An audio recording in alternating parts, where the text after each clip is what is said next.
Halo semua, kembali berjumpa dengan saya Guntur Romli di kanal YouTube Genbi, Gen Banteng. Harus saya sampaikan spesial di sini. Ya. Kenapa? Bahwa ada tata kelola yang salah juga dilakukan oleh Kementerian Agama. Dalam pendistribusian kuota haji regulernya di dalam pasal 64 ayat 2, kuota haji khusus itu 8%. Tetapi ternyata pemerintah melakukan perubahan menjadi 50-50, 50-50. Otomatis mencederai kepada haji reguler. Nah, jelas untuk pendamping lansia, kemudian pendamping disabilitas, disyaratkan harusnya dengan kategori mahram kan. Ternyata oleh Kementerian Agama itu tidak berdasarkan mahram, tapi itu diperjualbelikan. Otomatis itu harus dilakukan penyelidikan oleh aparat penegak hukum. Kalau melihat dari data yang ada di Kementerian Agama, banyak jemaah haji khusus yang dia sudah daftar di tahun 2 tahun atau 3 tahun sebelumnya, mereka tidak diberangkatkan. Si PIH-KPHK tadi, dia memperjualbelikan kuota tadi, ya yang dia bisa bayar lebih tinggi, dia berangkatkan. Ya. Itulah yang menjadi penyelidikan KPK sekarang. Kenapa yang haji khusus itu biayanya lebih tinggi? Bukan cuma kuota jamaah haji, kuota petugas haji pun diperjualbelikan. Wah, itu sudah sangat melanggar aturan. Yang kita harap nanti dengan adanya Kementerian Haji dan Umroh, apakah mereka bisa selektif?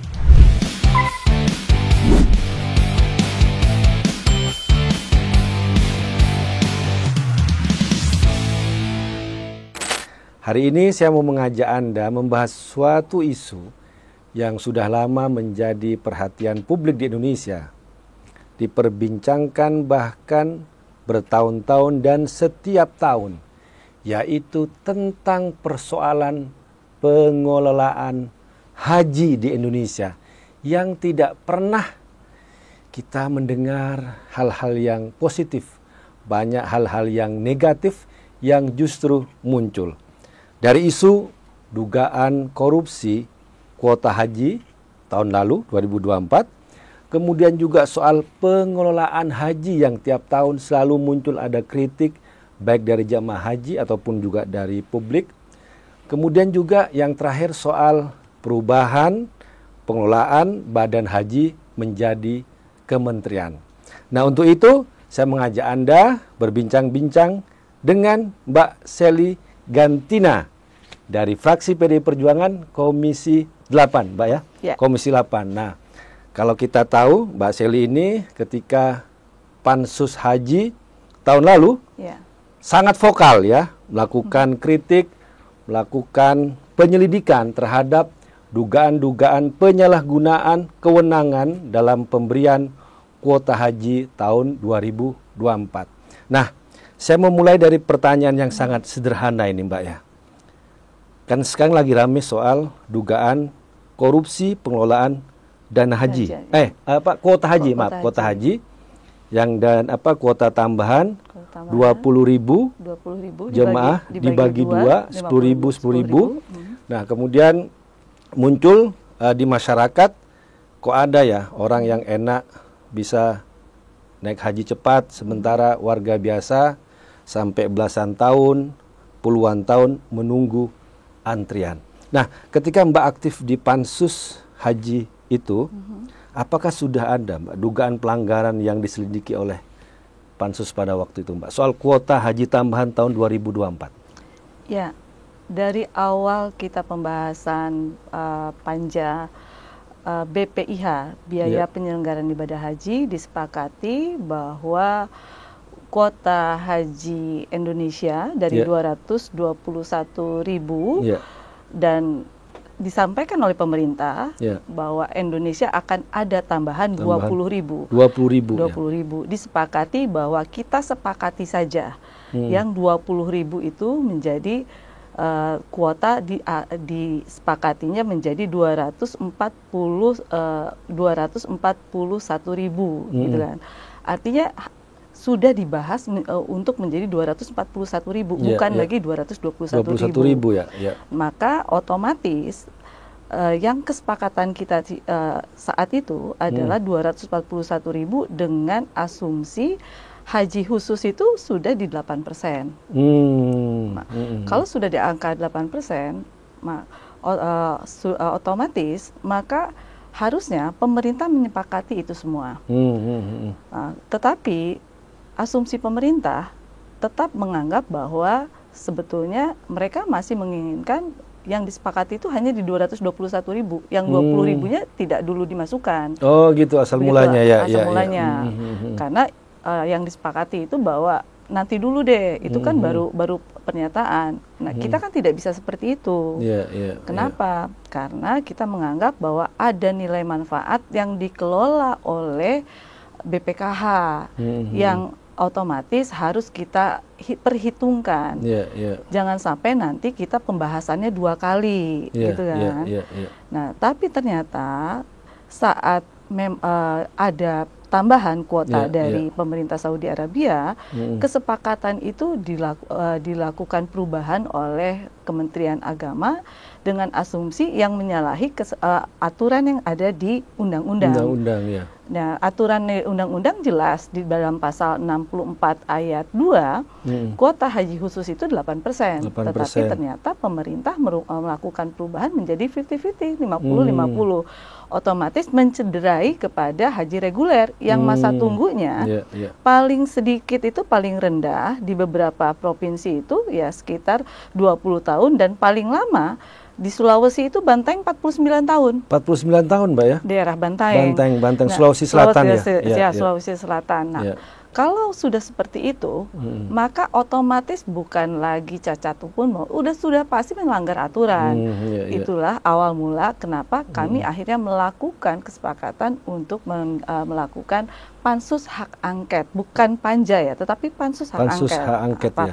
Pansus hak angket. Nah, di luar pansus hak angket, kuota haji tadi, ada yang luput, tidak diketahui oleh masyarakat, dan juga mungkin aparat penegak hukum, yang harus saya sampaikan spesial di sini. Kenapa? Bahwa ada tata kelola yang salah juga dilakukan oleh Kementerian Agama dalam pendistribusian kuota haji regulernya, yang orang tidak menganggap bahwa itu sebetulnya ada kerugian negara di situ. Kenapa? Harus begini. Jadi di dalam penentuan haji reguler itu kan ada yang namanya kuota pendamping. Kemudian ada kuota pendamping mahram, kuota pendamping lansia, ada penggabungan mahram. Nah, jelas untuk pendamping lansia, kemudian pendamping disabilitas, disyaratkan harusnya itu harus dengan kategori mahram kan. Ternyata pada kenyataannya oleh Kementerian Agama itu tidak berdasarkan mahram, tapi itu diperjualbelikan. Otomatis itu harus dilakukan penyelidikan oleh aparat penegak hukum, dan pelakunya itu siapa? Pelakunya adalah oknum-oknum KBIHU dan Kemenak Kabupaten Kota dan Kanwil. Ini di luar kuota tambahan. Di kuota tambahan haji khusus, yang otomatis akan ada kerugian negara. Yang harusnya itu diselidiki oleh aparat penegak hukum. Yang kalau hari ini disampaikan oleh KPK ada kerugian 1 triliun. Kalau menurut hemat kami yang ada di pansus itu udah lebih dari 1 triliun. Lebih dari 1 triliun. Karena ada juga dari haji reguler yang juga dilakukan wan prestasi oleh oknum Kementerian Agama yang melibatkan KBIHU, oknum aparat Kanwil maupun Kemenak di kabupaten kota. Atas perintah siapa? Ya mereka tidak mungkin melakukan itu tanpa ada perintah orang yang lebih tinggi di atasnya. Jadi selain masalah di kuota tambahan yang 20.000, itu juga di kuota yang sudah lama itu juga ada dugaan permainan bahkan jual beli dari pendamping itu tadi ya. Disabilitas, lansia dan pendamping mahram itu ya. Yang ternyata memang itu akan mencederai kepada para jamaah yang waiting listnya yang akhirnya makin lama. Yang seharusnya mereka berangkat tahun sekarang karena ada jual beli kuota haji reguler, otomatis dia makin lama nunggunya. Nah, itu yang menurut pansus haji kemarin itu juga dilakukan wan prestasi dan itu harus harus diselidiki juga oleh aparat penegak hukum. Semakin menarik, padahal kita hanya mau bahas yang soal kuota tambahan 20.000, ternyata yang kuota yang lama juga jadi masalah. Yang kuota regulernya juga bermasalah, dan ini tidak terungkap gitu loh, Mas. Oke, Mbak, tadi kembali ke yang isu awal kita, bahwa sebenarnya Komisi 8 atau DPR sudah ingin memasukkan 20 tambahan kuota itu menjadi 241. Dan di situ aturannya memang sudah 92% untuk yang reguler, 8% untuk yang khusus. Nah, cuma yang terjadi Kementerian Agama pada waktu itu membagi dua, Mbak, yang 20 ya, 10.000 untuk yang reguler, 10.000 itu sudah untuk yang khusus itu. Itu sudah menurut pansus hak angket waktu itu sudah ada disebut sebagai pelanggaran, Mbak, aturan itu. Sudah kita sepakati bahwa itu sudah pelanggaran karena sudah melanggar dari Undang-Undang 8 tahun 2019 dan di luar itu kita menyepakati bahwa pada saat kita berbicara haji khususnya saja, karena kan otomatis ada 8.400 kuota haji reguler yang dipergunakan oleh jemaah haji khusus. Kita breakdown kembali. Logikanya, jemaah haji khusus itu ada tambahan 8.400 ya. Kalau kita bicara jamaah haji khusus itu, apakah mereka waiting list juga seperti halnya haji reguler? Enggak pasti nggak ada waiting list ya. Waiting list juga loh, Mas. Jadi haji khusus itu mereka waiting listnya rata-rata 5 tahun. Oh, lebih pendek ya? Lebih pendek. Jadi ada yang waiting list 5 tahun, ternyata itu diperjualbelikan juga oleh mereka, oleh oknum-oknum benak ini. Jadi setelah kita selidiki juga, karena ini kan pansus hak angket haji. Ada sekitar 3.503 jamaah yang saat kita pansus haji, karena kan ini kan penyelidikan. Kita panggil PIHK. PIHK itu penyelenggara ibadah haji khusus. Dari berbagai macam travel penyelenggara tadi, yang kita minta datanya mereka, ternyata banyak jamaah haji yang dia daftar di tahun 2024 yang mereka akhirnya berangkat. Padahal kalau melihat dari data yang ada di Kementerian Agama, banyak jamaah haji khusus yang dia sudah daftar di tahun 2 tahun atau 3 tahun sebelumnya, mereka tidak diberangkatkan. Artinya si PIHK tadi dia memperjualbelikan kuota tadi, ya, yang dia bisa bayar lebih tinggi, dia berangkatkan. Diberangkatkan ya tambahan itu. Tambahan tadi, itulah yang menjadi penyelidikan KPK sekarang. Kenapa yang haji khusus itu biayanya lebih tinggi, lebih mahal? Ternyata tadi untuk ngeloncat. Untuk loncatan tadi. Untuk loncat antrian itu. Loncat antrian. Nah, yang saya dengar juga, yang saya baca Mbak ya di media, misalnya alasan Kementerian Agama waktu itu membagi menjadi 50-50 dari kuota tambahan 20.000, katanya soal persiapan, Mbak. Persiapan, katanya mereka hanya selama menyiapkan untuk 221 yang regulernya 92% itu, dapat tambahan 20.000, mereka nggak sanggup, akhirnya seperti dilempar ke haji khusus. Itu gimana tanggapan Mbak waktu itu? Itu hanya alasan saja. Alasan saja ya? Karena bagaimanapun juga, kami di Komisi 8, seperti yang tadi di awal, kita sudah menyepakati. Dan anggaran nilai manfaat dari BPKH-nya sudah dianggarkan loh. Itulah pada saat kita pembahasan kemarin, kita mempertanyakan juga kepada BPKH. Kita sudah anggarkan untuk 241.000. Kemudian anggaran yang tidak terpakai tadi, yang 8.400 yang regulernya, kamu kemanakan? Terus akhirnya alasan dari BPKH, karena tidak terpakai, akhirnya ya tidak mereka tidak pergunakan itu. Terus yang berikutnya lagi, ada kesalahan yang dilakukan oleh Kementerian Agama di luar kuota haji tadi, yang menurut kami sangat fatal, dan itu harus dipertanggungjawabkan karena ada pelibatan BPKH, di mana Dirjen Haji dia sudah meminta untuk surat pencairan uang muka kepada BPKH. Padahal KMA-nya itu belum dikeluarkan. Jadi dia ada surat. Jadi dia meminta uang pencairan terlebih dahulu kepada BPKH per tanggal 10 Januari.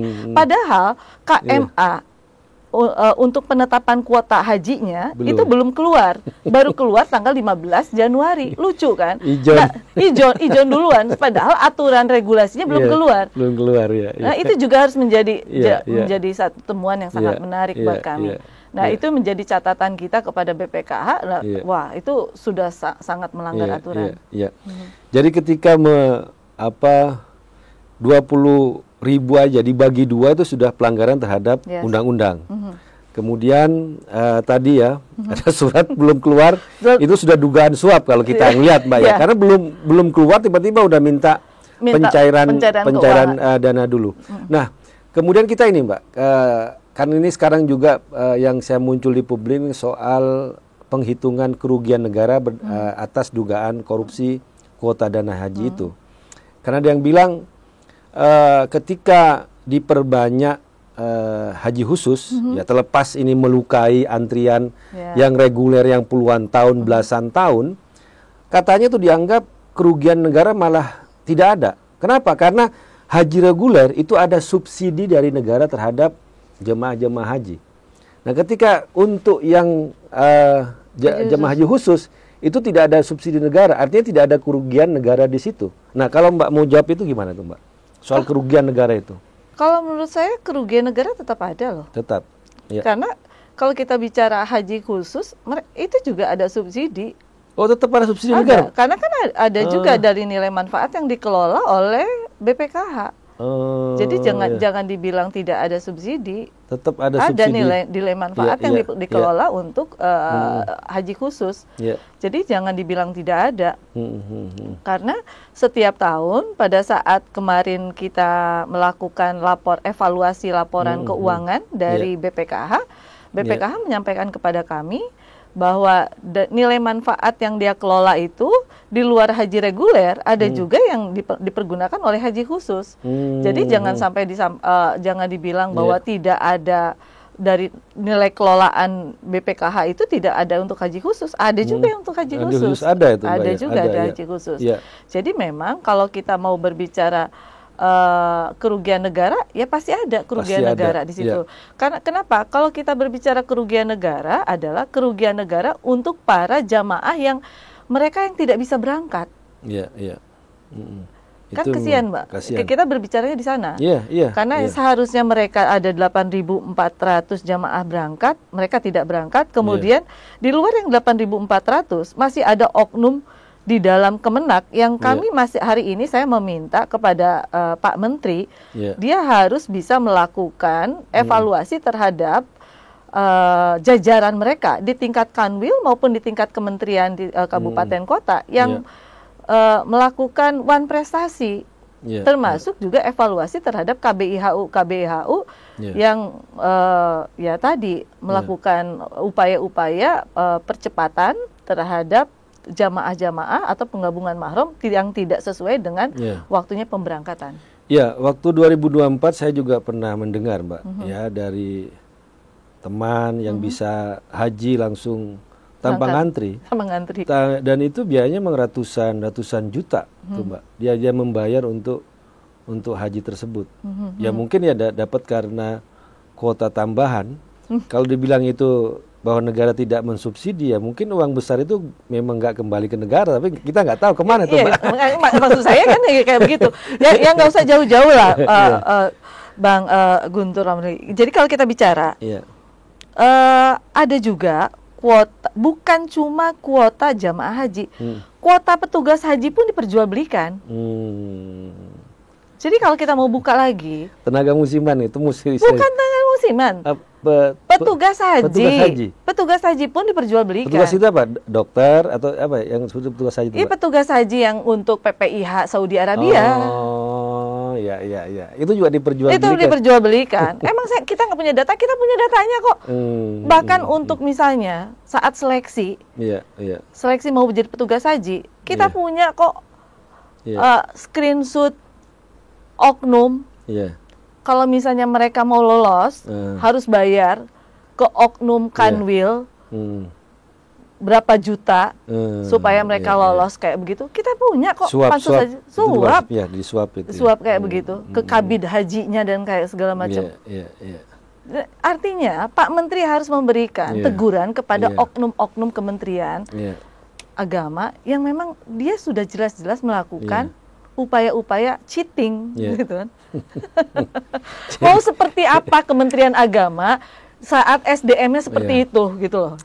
Haji ini kan perjalanan suci, tapi ternyata juga jadi bisnis dan jadi sarang korupsi itu, Mbak ya. Betul. Yang ini yang ironis. Yang kita harap nanti dengan adanya Kementerian Haji dan Umroh, apakah mereka bisa selektif dalam rangka tadi? Saat mereka bedol desa dari Kementerian Haji, gitu kan, dari Kementerian dari Dirjen Haji dan Umroh, gitu kan, Dirjen PHU, terus Kanwil dan Kementerian Kabid dan Kasih Haji di kabupaten kotanya dia tarik, apakah betul?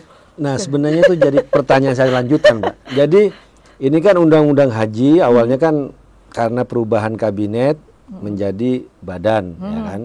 Kemudian sekarang menjadi kementerian khusus. Nah, tahun 2025 dengan segala banyak kritik yang muncul soal pengelolaan haji itu, sekarang ditarik menjadi Kementerian Khusus Haji dan Umroh. Pertanyaan persis seperti yang Mbak tanyakan tadi, soal kesiapan. Ini nih, dirjen atau lembaga yang dulu sudah tiap tahun mengelola haji, dikasih ke Kementerian Khusus, soal kesiapan nih kira-kira gimana, Mbak? Itu pertanyaan saya sebenarnya. Gimana evaluasi dari Komisi 8 nanti itu ke depan? Itu pertanyaan kami kepada kepada BPH, kepada panja pemerintah. Karena kan pada saat kemarin kita membahas itu dengan panja pemerintah. Panja pemerintah itu dipimpin langsung oleh Menteri Hukum dan HAM, Kemenhumkam, kemudian ada Wamenseknek Pak Bambang, kemudian ada di situ juga ada dari BPH, kemudian ada Kementerian Agama, ada Kementerian Kesehatan, ada Kementerian Perhubungan, ada dari Kemenpan RB juga ada di situ. Kita pertanyakan bagaimana kaitan dengan aset dan SDM, karena itu tidak mudah. Pada saat peleburan pengambilan menjadi satu kementerian, biasanya yang paling sulit itu adalah pengambilan SDM dan aset, gitu kan. Mereka meyakini bahwa itu akan bisa selesai tuntas dalam waktu 30 hari. Karena perpresnya sudah dipersiapkan oleh pihak pempanja pemerintah, oleh Kemenseknek, oleh Seknek seperti itu, dan mereka meyakini bahwa pelaksanaan ibadah haji tahun 2026 sudah dilaksanakan oleh Kementerian Haji dan Umroh, maka otomatis yang namanya kantor wilayah atau Kanwil dan berarti kabupaten kota itu kemenaknya ya. Kemenak itu berarti kantor urusan haji dan umrohnya harus sudah ada. Sampai ke bawah harus sudah ada. Karena kan mereka akan menjadi operasional di tingkat kabupaten kota. Mereka menyampaikan bahwa mereka hanya bisa sampai dengan kabupaten kota. Untuk kecamatannya mereka tidak punya. Di tingkat kecamatannya cukup nanti mereka akan merekrut yang namanya penyuluh haji. Jadi mereka akan rekrut seperti itu. Nah, mereka sampaikan kepada kami, untuk saat ini otomatis yang namanya SDM dari Kementerian Agama akan mereka ambil, tetapi secara selektif. Artinya akan mereka fit and proper test. Karena mereka sudah tahu kira-kira orang-orang mana yang dulu punya track record bagus dan yang tidak. Tapi kan kita tidak tahu yang bagus yang mana. Dan kita tahu di daerah pun yang namanya kasih haji kabupaten kota itu kan sangat sedikit. Padahal yang diurus untuk urusan haji dan umroh itu kan bukan orang sedikit. Kayak misalnya di kabupaten saya saja, Kabupaten Cirebon, setiap tahun itu memberangkatkan sekitar 2.700 jamaah. Kalau misalnya satu kemenak itu ada satu kasih hajinya aja ada 5 orang, masa satu kemenak isinya 7 orang? Kan tidak mungkin. Kalau diselektif lagi, diseleksi lagi, ya masa cuma 3 orang kan nggak mungkin banget gitu kan. Jadi memang ini PR yang mungkin menurut kami juga harus betul-betul diawasi dengan matang oleh Komisi 8. Jadi ini kita belum bicara soal perbaikan pengelolaan penyelenggaraan ibadah haji. Ngurus birokrasinya saja, ya Mbak ya. Ketika dipecah kementerian khusus harus ada sampai ke bawah, itu ada kerumitan yang luar biasa. Belum asetnya. Belum aset, bicara soal aset. Karena tidak semua kabupaten kota punya juga kantor-kantornya. Kantor-kantornya ya. Nah, jadi kan kalau kita kemarin kami pertanyakan juga untuk kabupaten kota yang sudah ada PLHUT seperti pusat layanan haji. Misalnya kalau di kabupaten saya ada namanya PLHUT itu pusat layanan hajinya. Otomatis dia menjadi kantor hajinya. Tapi ada juga kabupaten kota yang tidak punya PLHUT. Otomatis kan dia tidak punya kantor. Setelah ditanyakan kepada BPH, ada berapa kabupaten kota se-Indonesia, ternyata baru ada 300 sekian. Artinya, kalau kita berbicara kemenaknya itu Kementerian Haji dan Umroh tingkat kabupaten baru ada sekitar 300. Nah, ini menarik juga nih kalau kita bicara persiapan untuk tahun 2026. Nanti. Mbak Sally, sebagai catatan ke depan ya, perbaikan pengelolaan haji setelah melihat sebelum-sebelumnya ada kong kali kong dugaan jual beli kuota haji baik yang reguler ataupun yang juga yang khusus, kemudian juga pendamping, kemudian juga petugas haji. Apa kira-kira isu-isu lain ya yang selama ini menjadi sarang korupsi atau penyalahgunaan di penyelenggaraan haji itu, Mbak? Ya, kalau kita berbicara isu-isu lain kaitannya mungkin dari penyelenggaraan ibadah haji. Kita mengetahui bahwa penyelenggaraan ibadah haji itu ada komponen-komponennya, dari mulai akomodasi, kemudian catering, kemudian akomodasi itu kan ada hotel, kemudian transportasi, catering, terus pelayanan masyair dan armusna yang selalu orang mempertanyakan itu.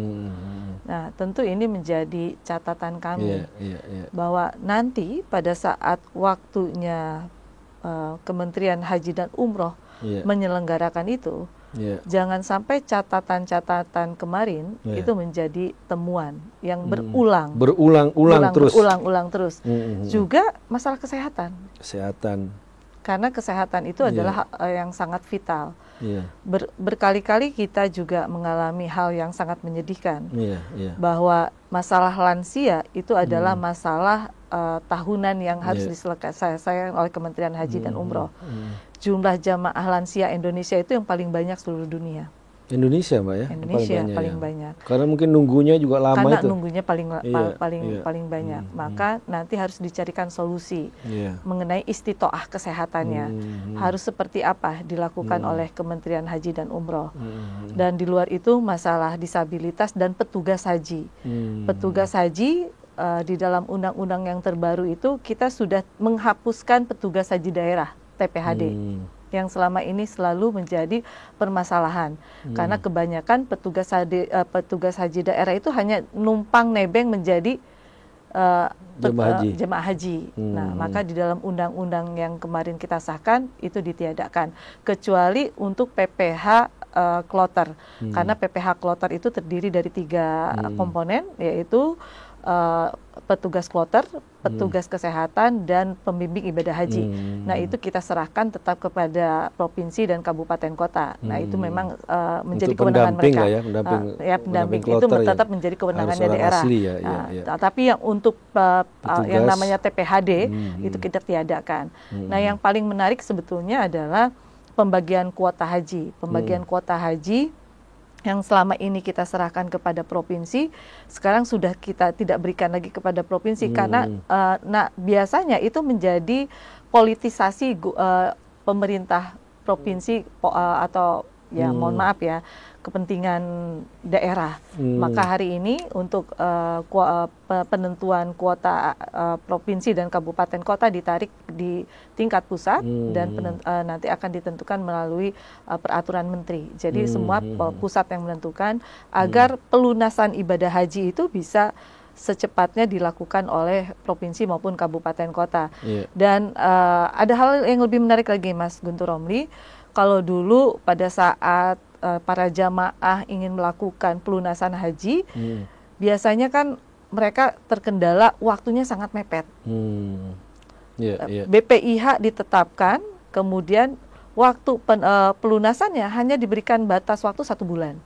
Nah, di dalam undang-undang yang kita buat, BPIH itu terdiri dari 3 kriteria. Pertama adalah setoran awal, yang kedua adalah setoran angsuran, yang ketiga adalah setoran pelunasan. Ya. Maka hari ini jamaah sudah bisa melakukan cicilan untuk pelunasan. Artinya jamaah dari sejak awal dia melakukan setoran awal, dia sudah bisa melakukan pencicilan setoran. Artinya ini sudah tidak lagi membebani pada jamaah. Ya. Karena mungkin bisa jadi celah diserobot jemaah lain. Betul. Ya itulah. Karena waktunya singkat pelunasan. Maka menurut saya ini juga yang harus dilakukan. Nah, menurut saya banyak celah-celah kebocoran yang selama ini dilakukan oleh oknum-oknum yang selalu memanfaatkan celah. Memang haji ini sangat seksi karena orang bilang sebetulnya Komisi 8 nggak ada permainan, padahal permainannya di Saudi Arabia. Kalau karena orang nggak mungkin melakukan penyelidikan di Saudi Arabia, benar nggak? Iya. Dan juga ya jemaah haji juga nggak bisa protes, nggak bisa marah-marah. Nggak bisa marah-marah karena takut, tadi dogmanya. Ya, ibadahnya batal. Ibadahnya batal dan selalu pahala. Dan dogmanya selalu begini, Mas Guntur, gini. Orang selalu bilang ibu-ibu kalau misalnya ibu-ibu kesulitan atau makannya telat, mungkin waktu di Indonesia ibu-ibu jarang memberikan sedekah. Jadi introspeksi diri.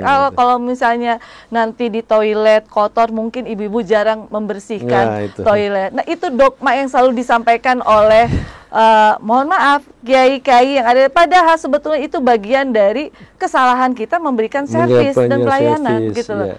Nah, ini yang menurut saya juga harus ada kriteria-kriteria yang disampaikan kepada jamaah dengan baik gitu, bahwa kesalahan pelayanan bukan berarti itu bagian dari introspeksi gitu kan.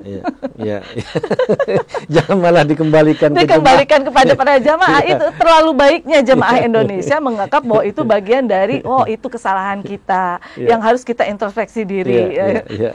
Ya, baik Mbak Sally, terima kasih atas perbincangan pada kali ini terkait masalah haji ya. Jadi tadi kita berbincang dari soal dugaan korupsi kuota haji, kemudian juga soal di pengelolaan dan perubahan nomenklatur ya, birokrasi dari selama ini Dirjen menjadi Kementerian Khusus Haji. Semoga perbincangan kali ini bisa memberikan manfaat lah bagi kita semua, dan kita akan berjumpa di kesempatan lain dalam tema-tema yang lain. Terima kasih.